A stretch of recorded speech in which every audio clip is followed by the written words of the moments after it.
ರೀತಿಯಾಗಿ ಹರಕೆಯನ್ನು ಹೇಳು. ಮತ್ಸರಿಗಳು ಬಡವನಾದ ನನ್ನ ಸಾಧನೆಯಿಂದಲೇ ಉತ್ತಮವಾದ ಪದವಿಯನ್ನು ಪಡೆದು ಸಿರಿವಂತನಾಗಲೆಂದಾದರೆ ಮತ್ತೊಬ್ಬ ಸಿರಿವಂತನಾಗುತ್ತದೆ. ಈತನ ಸಿರಿವಂತಿಗೆ ನಾಶವಾಗಿ ಹೋಗಲಿ. ಈ ರೀತಿಯಾಗಿ ಹರಕೆಯನ್ನು ಹೇಳು. ಕೆಟ್ಟ ಭಾವನೆ ಉಂಟಾದ್ರೆ ಹಾಳಾಗಿ ಮಣ್ಣು ತಿಂದು ಹೋಗ್ತಾರೆ ಅವರು. ಆದರೆ ವರ್ತಮಾನ ಕಾಲದಲ್ಲಿ ಮಾನವನಾದ 4 ಪುರುಷಾರ್ಥಗಳನ್ನು ಮೈಗೂಡಿಸಿಕೊಳ್ಳಬೇಕು. ಧರ್ಮ, ಅರ್ಥ, ಕಾಮ, ಮೋಕ್ಷ ಎನ್ನುವುದಾಗಿ. ಈ ಕಾಲಕ್ಕೆ ಆಗುವಾಗ ಸತ್ಯ ಧರ್ಮದಲ್ಲಿ ಯಾರು ನಡೆಯುವುದಿಲ್ಲ. ಆದ್ದರಿಂದಲೇ ಮೋಕ್ಷ ಸಾಹಿತ್ಯವನ್ನು ಪಡೆಯುವುದಿಲ್ಲ. ಅರ್ಥ ಮತ್ತು ಕಾಮದ ದಾಸರಾದ ಕಾರಣದಿಂದ ಭೂಲೋಕದಲ್ಲಿ ಧರ್ಮ ಪತನವಾಗಿದೆ.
ಸದಾಶಿವನನ್ನು ಸರಿಯಾಗಿ ನೋಡು.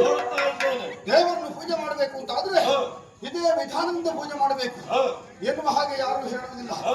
ಅವರವರ ಭಾವನೆಗೆ ತಕ್ಕಂತೆ ಅವರವರ ಭಕ್ತಿಗಾನುಸಾರವಾಗಿ ಇಷ್ಟ ದೇವರನ್ನು ಅರ್ಚಿಸಿದರೆ ಮುಕ್ತಿಯನ್ನು ಪ್ರಸಾದವನ್ನು ಭಗವಂತ ಅನುಗ್ರಹಿಸ್ತಾನೆ. ರೇಣು ತನಕಾಷ್ಟ ಸಾಗರ ಜಂಗಮಾದಿಗಳಲ್ಲಿ ಪರಿಪೂರ್ಣನಾಗಿದ್ದಾನೆ ಪರಶಿವ. ಭೂಲೋಕದಲ್ಲಿ ನಾನಾ ರೀತಿಯ ಭಕ್ತರಿದ್ದಾರೆ. ಗಣೇಶನನ್ನು ಆರಾಧಿಸುವಂತಹ ವರ್ಗ ಗಣಪತಿಯರು, ಶಿವನನ್ನು ಆರಾಧಿಸುವವರು ಶೈವರು, ವಿಷ್ಣುವನ್ನು ಆರಾಧಿಸುವವರು ವೈಷ್ಣವರು, ಶಕ್ತಿ ದೇವಿಯನ್ನು ಪೂಜೆ ಮಾಡುವವರು ಶಕ್ತಿಯರು, ಬೇರೆ ಬೇರೆ ಭಕ್ತದವರಿದ್ದಾರೆ. ಯಾರು ಯಾವ ದೇವರನ್ನು ಅರ್ಚಿಸಿದ್ರು ಅದು ಭಗವಂತನಿಗೆ ಪ್ರೀತ್ಯರ್ಥವಾಗುತ್ತದೆ. ನೀನು ದೇವರ ಸನ್ನಿಧಿಯಲ್ಲಿ ಎಷ್ಟು ವರ್ಷ ಆಯಿತು ಇದ್ರೆ ಸಾಲದು. ನಮ್ಗೆ ಎಷ್ಟೇ ವರ್ಷಗಳವರೆಗೆ ನೀರಿನಲ್ಲಿದ್ದರೆ ಮೃದುವಾಗುವುದಿಲ್ಲ. ಕತ್ತೆಯ ಬೆನ್ನಿಗೆ ಗಂಧದ ಮುಟ್ಟೆಯನ್ನು ಹೊರಿಸಿದ್ರು ಕತ್ತೆಗೆ ಗಂಧದ ಪರಿಮಳ ಹೇಗೆ ಗೊತ್ತಾಗುವುದಿಲ್ಲ. ಅದೇ ರೀತಿಯಾಗಿ ದೇವರ ಸನ್ನಿಧಾನದಲ್ಲಿ ನಿಂತ ನೀನು ದೇವರ ಮಹಿಮೆಯನ್ನು ಅರ್ಥ ಮಾಡಿಕೊಳ್ಳುವುದು.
ಧರ್ಮವನ್ನು ಪ್ರಾಜ್ಞರು ದೇವರಿಗೆ ಹೋಲಿಸಿದ್ದಾರೆ. ಅಂತ ಧರ್ಮದೇನೆಂಬುದು ಕೃತಯುಗದಲ್ಲಿ 4 ಪಾದದಿಂದ, ತ್ರೇತಾಯುಗದಲ್ಲಿ 3 ಪಾದದಿಂದ, ದ್ವಾಪರಾಯುಗದಲ್ಲಿ 2 ಪಾದದಿಂದ ಸ್ಥಿರವಾಗಿತ್ತು. ಆದರೆ ಈ ಕಲಿಯುಗದಲ್ಲಿ 1 ಪಾದವನ್ನು ಊರಿ ನಿಲ್ಲಬೇಕಿತ್ತು. ಏನಾಗಿದೆ? ನಿಲ್ಲುವುದಕ್ಕೆ ಅಸಾಧ್ಯವಾಗಿದೆ. ಮನುಜರೆಲ್ಲ ದುಷ್ಕರ್ಮ ನಿರತರಾಗಿದ್ದಾರೆ. ಸತ್ಕರ್ಮಲೋಪವಾದ ಕಾರಣ ಕರ್ಮ ಭೂಮಿಯಲ್ಲಿ ಧರ್ಮನಾಶವಾಗಿದೆ. ಸಮ್ಮತವೇ?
ಇಲ್ಲಿಗೆ ಹಲವಾರು ಭಕ್ತರು ಸೇರಿದ್ದಾರೆ. ಹೌದು. ಸಭೆಯ ಘನತೆಯನ್ನು ಮೌಲ್ಯವನ್ನು ಎತ್ತಿ ಹಿಡಿಯುವ ಪಡೆಯಿತು. ಹಾ. ಅದನ್ನು ಬಿಟ್ಟು ಹಾ. ಭೂಲೋಕದ ಮನುಷ್ಯರ ಹಾಗೆ ಆರ್ಭಟ ಕೊಡ್ತಾ ಇದ್ದೀರಿ. ಹಾ. ಮತ್ತೆ ಮತ್ತಿನ ಆರ್ಭಟ ಕೇಳುತ್ತಾ ಹೋಗಿ ಹಾ. ಇದು ಯಾರಿಗೆ ಬೇಕಾಗಿದೆ? ಇದೆಲ್ಲ ಅಲ್ಲಿಯ ಪ್ರಭಾವ ಆಗಿರ್ಬೇಕು ಸ್ವಾಮಿ. ಎಲ್ಲಿಯದ್ದೇ ವಾಸನೆ ಬಡಿಲಿ. ಆದರೆ ನೀವು ಅತಿಮಾನುಷ ಶಕ್ತಿಯನ್ನು ಹೊಂದಿದರು. ಹಾ. ಹಾಗಿರುವಾಗ ಕೈಲಾಸದ ಪುಣ್ಯಭೂಮಿಯಲ್ಲಿ ಹಾ. ತಿಳುವಳಿಕೆ ಉಳ್ಳ ನೀವು ಹಾ. ಯಾವ ಕಾಲಕ್ಕೂ ನಡವಳಿಕೆಯನ್ನು ಹಿಂದುಳಿಯಬಾರದು. ಹಾ. ಇತರರಿಗೆ ಆದರ್ಶವಾದಂತಹ ನಡೆಯನ್ನು ತೋರಿಸಬೇಕಾಗಿದೆ. ಹಾ. ಧರ್ಮವನ್ನು ತೊರೆಯುವುದಕ್ಕೆ ಯಾರು ಕಾರಣ ಅಂತ ಕೇಳಿದ್ರೆ ಹಾ. ಈ ಪ್ರಶ್ನೆಗೆ ಉತ್ತರ ನಾನು ಎಲ್ಲೆಲ್ಲಿ ಹುಡುಕಿದೆ ಇಲ್ಲಿಯೇ ಕಂಡು ಹೌದು. ಇಲ್ಲದೆ ಇದ್ರೆ ಕೈಲಾಸದ ಪುಣ್ಯಭೂಮಿಯಲ್ಲಿ ಈ ಶಿವನ ಎದುರಿಗೆ ನಿಮ್ಮ ಆರ್ಭಟ ಹೋರಾಟ ಅಗತ್ಯ ಉಂಟು. ಏನೋ ಕೆಟ್ಟ ಕಡೆಯಲ್ಲಿ ಆಗಿ ಹೋಯಿತು ಸ್ವಾಮಿ. ಯಾವ ಗಳಿಗೆಯೇ ಆಗಲಿ ಆದ್ರೆ ಏನು ತಪ್ಪಬಾರದು. ಈಗ ಈ ಹಿಂದೆಯೂ ನಾನು ಎಷ್ಟೋ ಸಲ ಪ್ರಶ್ನೆ ಕೇಳಿದ್ದು. ಎಷ್ಟು ಸಲ ಕೇಳಿದ್ದೀರಿ? ಕೇಳಿದ ಪ್ರಶ್ನೆಯನ್ನೇ ಕೇಳಿದ್ದಲ್ಲ, ಅಲ್ಲ, ಬೇರೆ ಬೇರೆ ಪ್ರಶ್ನೆ. ಕೇಳಿದ ಪ್ರಶ್ನೆಯನ್ನೇ ಕೇಳಿದ್ದರಲ್ಲಿ ಹೊಸತನವನ್ನು ಹುಡುಕುತ್ತಿದ್ದೆ. ಅವಾಗ ಅವರಿಂದ ಉತ್ತರ ಹೇಗೆ ಬರಬೇಕು? ಹೌದು. ಅವರಲ್ಲಿರುವಂತಹ ಕೌಶಲ್ಯ, ಹಾ. ಅವರಲ್ಲಿರುವಂತಹ ಜ್ಞಾನ, ಹಾ. ಅವರಲ್ಲಿರುವಂತಹ ಬುದ್ಧಿವಂತಿಕೆ, ಹಾ. ಇದರ ಮೂಲಕವಾಗಿ ಹಾ. ಲೋಕದ ಕಲ್ಯಾಣಕ್ಕೆ ಬೇಕಾಗಿದ್ದು ಹೊಸ ತತ್ವವನ್ನು ಸತ್ಯವನ್ನು ನಿರ್ಧರಿಸ್ತಿದ್ರು. ಹಾ. ಇದರಿಂದ ಸದಾ ಆನಂದವನ್ನು ಅನುಭವಿಸ್ತಿದ್ರು. ಹಾ. ನನಗೂ ಸಂತೋಷವಾಗುತ್ತೆ. ಹಾ. ನೀವೆಲ್ಲ ಮಂಜುನಾಥೇಶ್ವರ ಸುಪಾಶ್ರಿತರು ಅನ್ನುವುದನ್ನು ಮರೆಯಕೂಡದು. ಹೌದು. ನಿಮ್ಮ ನಡವಳಿಕೆಯಲ್ಲಿ ತಪ್ಪ ಹಾಗಿಲ್ಲ. ಹಾ. ಯಾಕಾಗಿ ಪ್ರಶ್ನೆ ಕೇಳಿದಿರಬಹುದು ನೀವು. ಯಾರು? ಭೂಲೋಕದಲ್ಲಿ ವರ್ತಮಾನ ಕಾಲದ ಸ್ಥಿತಿಗತಿ ಏನು ಎಂಬುದು ನಿಮಗೆಲ್ಲ ವೇದ್ಯವಾಗಿದೆ. ಹೌದಾಗ್ತಾ ಉಂಟು. ಬದುಕಿನಲ್ಲಿ ಅಪಸ್ವರಗಳು ಎಷ್ಟೋ ಸಲ ಕೇಳಿ ಬರ್ತದೆ. ಹೌದು. ಕಷ್ಟ ಕಾರ್ಪಣ್ಯಗಳು ಒದಗಿ ಬರ್ತದೆ. ಹೌದು. ಹಾಗಾದ್ರೆ ಅದನ್ನೆಲ್ಲ ಯಾರಲ್ಲಿ ಹೋಗಿ ಹೇಳಿಕೊಡ್ಬೇಕು? ಪಟ್ಟಾಧಿಕಾರಿಗಳಲ್ಲಿ ದಂಡಾಧಿಕಾರಿಗಳಲ್ಲಿ ಪ್ರತಿನಿಧಿಗಳು ಹೋಗಿ ಹೇಳುವುದು. ಅಲ್ವಾ? ಹೌದು. ಈ ಕಾಲಕ್ಕೆ ಲೋಕದ ಸುಕ್ಷೇಮವನ್ನು ಬಯಸುವಂತಹ ಲೋಕದ ಪ್ರತಿನಿಧಿ ಸೇವಿಸುವಂತಹ ಒಬ್ಬ ಧರ್ಮವನ್ನು ರಕ್ಷಿಸುವಲ್ಲಿ ಸಂಪೂರ್ಣ ಸದಸ್ಯತ್ವವನ್ನು ಹೊಂದಿದ ಹಾ. ನಾನದ ಬಂಧನದಲ್ಲಿ ತೋಡಿಕೊಂಡ. ಹೌದು. ಹೌದು. ಭಯಾಧಿಕಾರಿಯಾದಂತಹ ನಾನು ಮನಸ್ಸು ಮಾಡಲೇಬೇಕಾದಂತಹ ಅನಿವಾರ್ಯತೆ ಬಂತು. ಹಾ. ಯುಗಮಾನದಂತೆ ಕೆಳಗಿಳಿಯುವುದಕ್ಕೆ ಆಗುವುದಿಲ್ಲ. ಹಾ. ನನ್ನವರಾದಂತಹ ನಿಮ್ಮನ್ನು ನಾನು ಕಳುಹಿಸಬೇಕು ಅಂತ ಸಂಕಲ್ಪ ಮಾಡಿದೆ. ಈ ತೀರ್ಮಾನ ಮಾಡಿ ಆಯ್ತಾ ಈಗ? ಆಗಲೇ ಮಾಡಿ ಆಗಿದೆ. ಓಹ್. ಆದರೆ ಕಳುಹಿಸಿಕೊಡುವಲ್ಲಿ ಹಾ. ನೀವೆಷ್ಟು ಸತ್ವವಂತರು ಎಂಬುದನ್ನು ನಾನು ಕಣ್ಣಾರೆ ಕಾಣಬೇಕಾಗಿದೆ. ಹೋಗಬೇಕಾದ ಎಲ್ಲರೂ ಹೋಗಬೇಕಾದ ಅನಿವಾರ್ಯತೆ ಉಂಟಾ? ಅಲ್ಲ, ಯಾರೆಲ್ಲ ಹೋಗಬೇಕು ಅಂತೇಳಿ ನಾನು ಸಂಕಲ್ಪ ಮಾಡಿದ್ದೇನೆ. ಹೋಗುವವರಿಗೆ ಒಳ್ಳೆ ಅವಕಾಶ ಉಂಟು, ಶಿವಾನುಗ್ರಹಕ್ಕೂ ಉಂಟು. ಕೆಲವರು ನಿಮ್ಮ ಅಪ್ಪಣೆ ಮೇರೆಗೆ ಹೋಗ್ತಾರೆ, ಕೆಲವರು ತಾನೇ ಮನಸ್ಸು ಮಾಡಿ ಹೊರಡುವವರು ಇದ್ದಾರೆ. ಅದು ಹೋಗುವ ಕಾಲಕ್ಕೆ ನಿರ್ಧಾರವಾಗುವುದು. ಆದ್ರೆ ಅದು ಈಗ ಅದಲ್ಲ ನಮಗೆ ಬೇಕಾದ. ಹೋಗುವಲ್ಲಿ ನೀವು ಎಷ್ಟು ಸತ್ವವಂತರನ್ನು ತಿಳಿದ್ರೆ ಈಗವೇನು ಕದನವನ್ನು ಬದಿಯಲ್ಲಿ ವಿರಮಿಸಿ ಮತ್ತೆ ಪುನಃ ಪ್ರಾರಂಭವಾಗುವ ಹಾಗೆ ಪೂರ್ಣ ವಿರಾಮ ಕಾಣಬೇಕು. ನಾವೇನಿದ್ರು ಇಲ್ಲಿ ಮಾತ್ರ, ಅಲ್ಲಿ ಹೋಗಿ ಜಗಳ ಮಾಡುವುದೇ ಇಲ್ಲ. ಭೂಲೋಕದ ಕಡೆಗೆ ಹೋಗಿ ಅಲ್ಲಿ ಹೋಗಿ ಮನುಷ್ಯರನ್ನು ಗಮನಿಸಿ ಪರೀಕ್ಷಿಸುವುದಕ್ಕೆ ಮುಂದುವರಿಯುವುದು. ಪರೀಕ್ಷೆ ಯಾವ ರೀತಿ? ಉದಾಹರಣೆ ಕೊಡ್ತೇನೆ. ಹೇಗೆ?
ನಿಮ್ಮ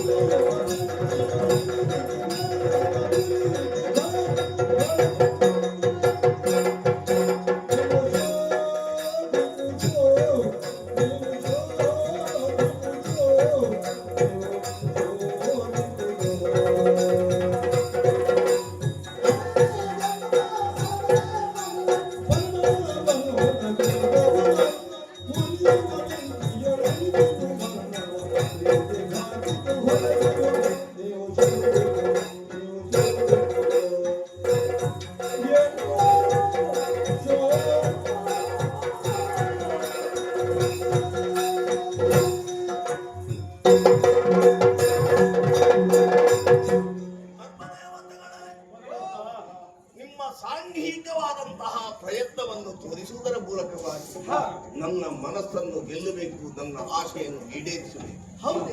ಆದುದರಿಂದಲೇ ಭೂಲೋಕದ ಕಡೆಗೆ ಹೋಗಿ ಮನುಷ್ಯರನ್ನು ನೋಡಿ ನೋಡುವಾಗಲೇ ಗೊತ್ತಾಗಬಹುದು ಹಾ ಇವರು ಎಂಥ ಮನುಷ್ಯರು ಅಂತ. ಹೌದು. ಎಲ್ಲಿಯಾದ್ರೂ ಮಾತಾಡಿಸಿದ್ರೆ ಸಾಕು ಅವರ ನಾಲಗೆ ಹೇಳ್ತದಲ್ಲ ಸಂಸ್ಕಾರ ಏನು ಅಂತ. ಬಣ್ಣ ಬದಲಾಗ್ತದೆ. ಕೆಟ್ಟವನು ಅಂತೇಳಿ ಆದ್ರೆ ನೀವೇನ್ ಮಾಡಬೇಕು? ಗರ್ಜಿಸಬೇಕು. ಭಯವಾಗುವುದಿಲ್ಲ ಭಯ ಅಲ್ಲ, ಬೆವರು ಸುರಿಬೇಕು ಅವರಿಗೆ. ಇಂತಹ ಅದ್ಭುತ ಶಕ್ತಿಗಳು ಸಾಮಾನ್ಯ ಮಾನವರ ಕಣ್ಣಿಗೆ ಕಾಣುವ ಕ್ರಮ ಉಂಟೆ ಸ್ವಾಮಿ? ಕಾಣುವುದು ಅಗತ್ಯ ಇಲ್ಲ. ಮತ್ತೆ ಅವ್ಯಕ್ತವಾಗಿ ನೀವಿದ್ದುಕೊಂಡು ನಿಮ್ಮ ಗರ್ಜನೆ ಅವರಿಗೆ ಕೇಳಿಸಿದಾಗ ಅವರಿಗೆ ಭಯ ಹುಟ್ಟುತ್ತದೆ. ಎಲ್ಲಿಂದ ಗರ್ಜನೆ ಅಂತ ಅವರಿಗೆ ಗೊತ್ತಾಗಬಾರ್ದು. ಹೌದು, ಕೆಲವು ಸಲ ಪೆಟ್ಟು ಇದ್ರೂ ಆಗ್ಬೋದು. ಯಾಕೆ ಬೇಕಾಗಿಲ್ಲ, ಅವ ಶುದ್ಧನಾಗಬೇಕು, ಅವ ಸಜ್ಜನನಾಗಬೇಕು, ಈ ಉದ್ದೇಶ ಮಾತ್ರ. ಆದ್ರೆ ಒಳ್ಳೆಯವರು ಸಿಕ್ಕಿದ್ರೆ ಹಾಗಲ್ಲ, ಅವರನ್ನು ಚೆನ್ನಾಗಿ ಪರೀಕ್ಷೆ ಮಾಡಬೇಕಾಗ್ತದೆ. ಅವರನ್ನು ಪರೀಕ್ಷೆ ಮಾಡಬೇಕು. ಅಗತ್ಯ ಉಂಟು. ಯಾಕೆ? ಅವರೊಬ್ಬನೇ ಸಜ್ಜನನಾಗುವುದಲ್ಲ, ಮತ್ತೆ ಇತರರನ್ನೂ ಸಜ್ಜನರಾಗಿಸುವಲ್ಲಿ ಅವರಿಗೆ ಸಾಮರ್ಥ್ಯ ಬೇಕು. ಹೌದೇ ಈಗ ಗಂಧ ಒಂದು ಸುಗಂಧವಾದಂತಹ ವಸ್ತು ಗೊತ್ತಿರುವುದಿಲ್ಲ, ಅದರ ಪರಿಮಳವನ್ನು ತಿಳಿಯಬೇಕಂತೀವಿ ಆದ್ರೆ ಕಲ್ಲಲ್ಲಿ ಚೆನ್ನಾಗಿ ತಿಳಿಯಬೇಕಾಗುತ್ತೆ. ಹೌದು. ಉತ್ತಮವಾದ ಲೋಹ ಬಂಗಾರ ಅಂತ ಗೊತ್ತಿರ್ತದೆ, ಅದರ ಚಂದವನ್ನು ಕಾಣುವಲ್ಲಿ ಉರಿಯುವ ಬೆಂಕಿಯಲ್ಲಿ ಇರಿಸಿ ಸುದ್ದಿಯನ್ನು ನಾವು ಬಾರಿಸಬೇಕು. ಕಬ್ಬನ್ನು ಒಟ್ಟಿ ಗಾಢದ ತಿನ್ನಿನಲ್ಲಿ ಹೇಗೆ ನಾವು ಕಬ್ಬಿನ ಹಾಲನ್ನು ಪಡೆಯುತ್ತೇವೆಯೋ ಅದೇ ರೀತಿಯಲ್ಲಿ ಈ ಸಜ್ಜನನನ್ನು ಪರೀಕ್ಷೆಗೆ ಇದಾಗ ಅವರಲ್ಲಿರುವಂತಹ ಸತ್ವದಲ್ಲಿ ಅರಿವಾಗುತ್ತದೆ. ಹಾಗಾದ್ರೆ ಅಂತಹ ಪುಣ್ಯಾತ್ಮ, ಅಂತಹ ಸತ್ಯಾತ್ಮ, ಧರ್ಮಾತ್ಮ ಎಲ್ಲಿದ್ದಾರೆ? ಅಖಂಡವಾದ ಆರ್ಯಾವರ್ತದಲ್ಲಿ ನೀವು ಶೋಧನೆ ನಡೆಸಲೇಬೇಕು. ಈ ನಿಟ್ಟಿನಲ್ಲಿ ಭೂಲೋಕದ ಕಡೆಗೆ ಹೋಗಬೇಕು. ಹೋಗುವಲ್ಲಿ ನಿಮ್ಮ ಅಭಿಪ್ರಾಯವನ್ನು ತಿಳಿಸುವುದಕ್ಕೆ ಅವಕಾಶವನ್ನು ಕೊಟ್ಟಿದ್ದೇನೆ. ಆರಂಭಿಸಿ.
ಈಗಿಂದೀಗಲೇ ಇಳೆಯನ್ನು ಸೇರಿಕೊಳ್ತೇವೆ, ಧರೆಯನ್ನೆಲ್ಲ ಸಂಚರಿಸಿ ಧರ್ಮ ಶೋಧನೆಯನ್ನು ಮಾಡ್ತೇವೆ.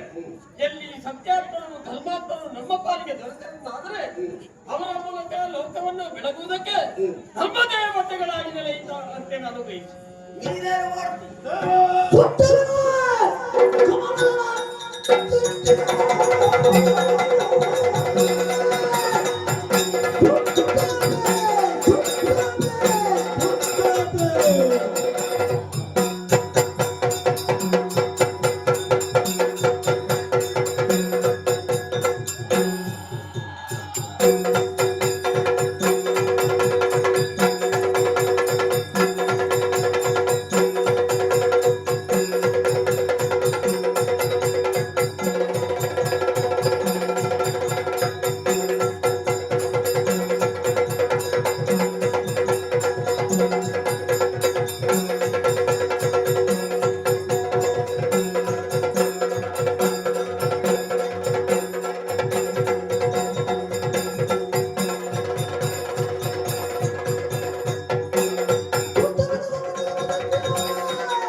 ಸತ್ಯ ಧರ್ಮವಿಲ್ಲವೆಂದಾದಲ್ಲಿ ಅಂತಹ ಕುಲಸ್ಥಾನ ಗಿಡಗಳನ್ನು ಕುಟ್ಟಿ ಪೂಜೆ ಮಾಡುತ್ತೇವೆ. ಮತ್ತೆ ನಿಮ್ಮ ಆಶೀರ್ವಾದದಿಂದ ಧರ್ಮಯುಕ್ತವಾದ ಲೋಕವನ್ನು ಮರುಸೃಷ್ಟಿ ಮಾಡುತ್ತೇವೆ.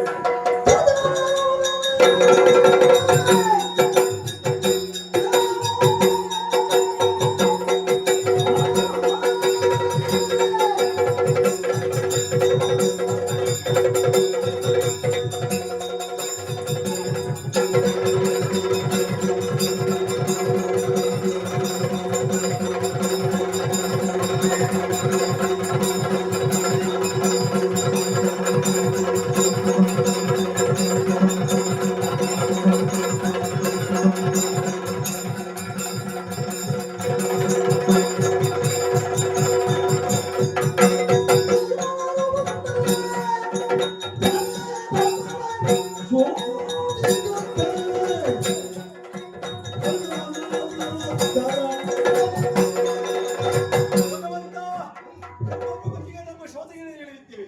ಅಧರ್ಮಿಗಳಾದಂತಹ ಮನುಷ್ಯರಿಗೆ ಧರ್ಮದ ದಾರಿಯನ್ನು ತೋರಿಸಿಕೊಡುತ್ತೇವೆ ಅನುಗ್ರಹಿಸಿ. ಭಗವಂತ, ನಿಮ್ಮ ಆಜ್ಞೆಯಂತೆ ಕ್ಷಣ ಮೂಲಕವನ್ನು ಸೇರಿಕೊಳ್ಳುತ್ತೇವೆ. ಪ್ರಕೃತಿಯ ಮಡಿಲಲ್ಲಿ ಹುಟ್ಟಿ ವಿಕೃತಿಯ ದಾರಿಯಲ್ಲಿ ಮುಂದೆ ಹೋಗುವಂತ ಮನುಷ್ಯರಿಗೆ ಸತ್ಯ ಧರ್ಮದ ದಾರಿಯನ್ನು ನಾವು ತೋರಿಸಿಕೊಡ್ತೇವೆ. ಆಶೀರ್ವಾದ ಮಾಡಿ ಕಳುಹಿಸಿಕೊಡಿ ನಮ್ಮನ್ನು. ಧರ್ಮ ದೇವತೆಗಳು ಕರ್ತವ್ಯವೇ ದೇವರು ಅನ್ನುವ ನೆಲೆಯಲ್ಲಿ ಉತ್ಸಾಹದಿಂದ ಭೂಲೋಕದ ಕಡೆಗೆ ಇಳಿಯುವಲ್ಲಿ ತಾವು ಕ್ರಿಯಾಶೀಲರಾಗುತ್ತಾರೆ. ಗಮನಿಸ್ತಾ ಇದ್ದೇವೆ. ಆದರೂ ಒಂದು ಎಚ್ಚರಿಕೆ ಮಾತು ಹೇಳ್ತೇವೆ. ಕೆಲವು ಸಲ ಮನುಷ್ಯರನ್ನು ಪರೀಕ್ಷೆ ಮಾಡುವಾಗ ಶಿಕ್ಷೆ ಅನ್ನುವುದು ಕೊಡಲೇಬೇಕಾಗುತ್ತದೆ. ಆದರೆ ಅದು ಶಿಕ್ಷಣಕ್ಕೆ ನಾಂದಿಯಾಗಿದೆ. ಯಾವುದೇ ಸಮಯಕ್ಕೆ ಚಿತ್ರಹಿಂಸೆ ಅನ್ನುವುದಾಗಬಹುದು. ಈ ಪ್ರಜ್ಞೆಯೊಂದಿಗೆ ಭಕ್ತಿ ಹೋಗುತ್ತಿರುವಂತಹ ಸತ್ಯ ಧರ್ಮ ಅನ್ನುವಂತಹ ಹೊರೆ ಸಮೃದ್ಧವಾಗಿದೆ.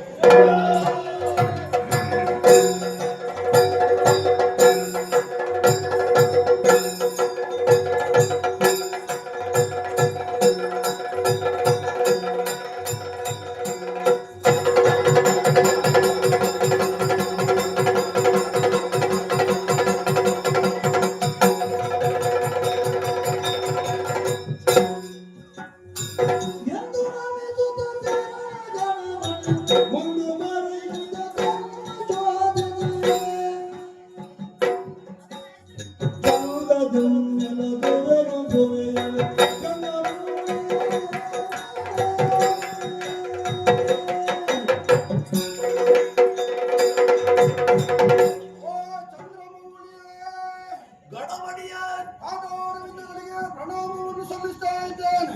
ಏಳಯ್ಯ ಕ್ಷಣ ಹೊತ್ತಿನ ಮೊದಲು ಪುಣ್ಯಕ್ಷೇತ್ರವಾದ ಈ ಕೈಲಾಸದಲ್ಲಿ ನನಗೂ ಧರ್ಮದೇವತೆಗಳಿಗೂ ಧರ್ಮಗಳ ಕುರಿತು ಚರ್ಚೆಯಾಯಿತು. ಹೌದು. 4 ಮಂದಿ ಧರ್ಮದೇವತೆಗಳ ಧರ್ಮಶೋಧನಾ ಕಾರ್ಯವನ್ನು ಕೈಗೊಂಡು ಧರ್ಮಕ್ಷೇತ್ರಕ್ಕೆ ಇಳಿಯುತ್ತಾ ಇದ್ದಾರೆ.